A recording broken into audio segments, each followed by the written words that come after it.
I'm making a big deal out of this for this very specific reason. If you're new to firearms and this happened to be your first gun, mind you, when I reached out to them, they asked me to ship it back. I wasn't even sure what the issue was. They asked me to ship it back and I tried, but I didn't go through a FFL. They told me that they were going to send me a label and that should be enough. I go to FedEx and they tell me I need more labels.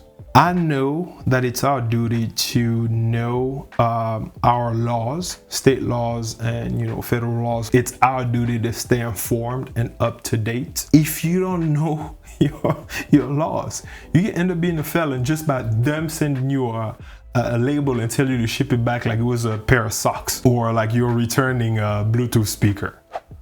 Like, come on, man. Like, I understand, it's not their role, but a reminder, I believe, maybe in the email, hey, you may want to check your local and state laws to make sure you don't become a criminal by sending something to the manufacturer, something they messed up on, back to them, and end up in jail for that. From the new gun owner perspective, that can be pretty frustrating, especially if you grabbed it for the first time, first firearm, because I don't know, as of late, there's been a lot of break-ins in your neighborhoods, cars being broken in, you're a single mom or a family with both parents and kids, but you live in a neighborhood where criminals are supported and encouraged, and crime is, becoming the norm.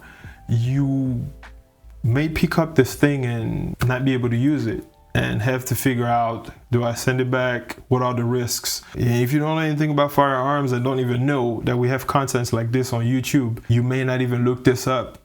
And with YouTube and their censorship and all that stuff, they may actually keep some information from you. That's why they keep censoring people like us. And all it is information. And they know.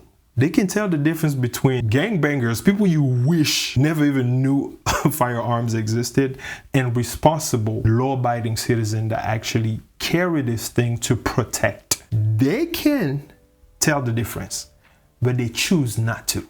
So that kind of content can be suppressed from you. From that, perspective of, new gun owner and this doesn't work, send it back, and then I'm finding out that I need some extra labels and blah, blah, blah, and even having to ship it. Let's say if that person ends up shipping the gun back through the FFL, that's another week, 2-3 weeks without their firearms, and God knows what happens in between that time where they can't protect themselves, their wives, children, whatever, family, friends.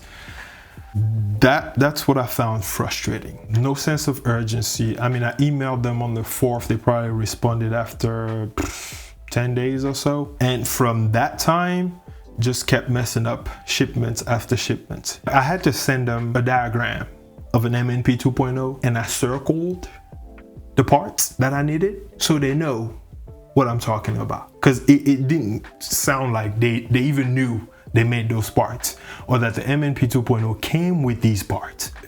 So annoying. But for me it's fine, and it's one of the guns that I own. But for somebody that, if this was your first firearm and this is your experience, unacceptable. But it happens, okay? I'm not saying that this is unique to Smith & Wesson, but put yourself in the shoes of someone that just got their first firearm and it's critical for them to have it because of their current living situation or whatever. And the first thing that they have to do is make something that was supposed to come ready to work.